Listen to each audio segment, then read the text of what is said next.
जम्मो संगवारी मन के मोर चैनल में स्वागत है। संगवारी हो, आज मैं आवों डोंगर डूला में। डोंगर डूला हरे आरू साहू जी के गांव, और मैं अभी धमतरी से नगरी मार्ग में आवों, और यही मार्ग में पड़ते डोंगर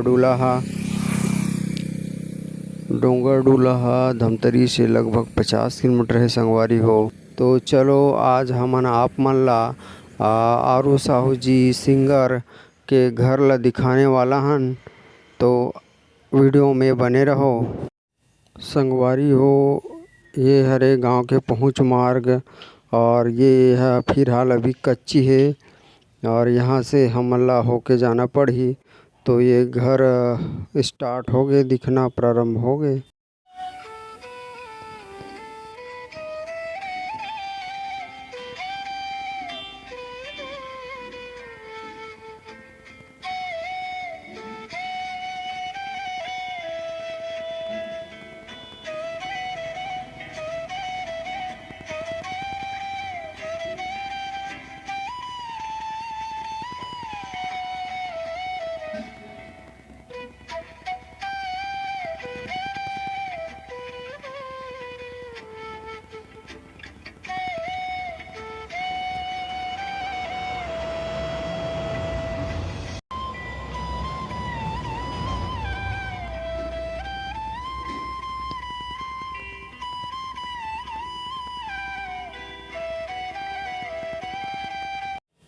तो भाई साहब, ये हरे आरू साहू जी के घर, छत्तीसगढ़ के फेमस सिंगर आरू साहू के घर देख सकत हो।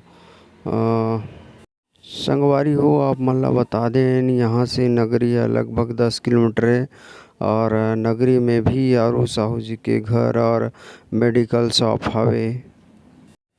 संगवारी हो, आप मन ला बता दें कि ये हरे ओकर किराना शॉप, ये भी घर है आरू साहू जी के घर हरे, आमने सामने है घर। संगवारी हो, आप मन ला जानकारी दे दें कि आरू साहू यहाँ अब गांव में नहीं रहा है, वो रायपुर में रहते अपन मम्मी पापा के साथ में। तो संगवारी हो, आज के वीडियो में बस यही तक। जय जोहार, जय छत्तीसगढ़।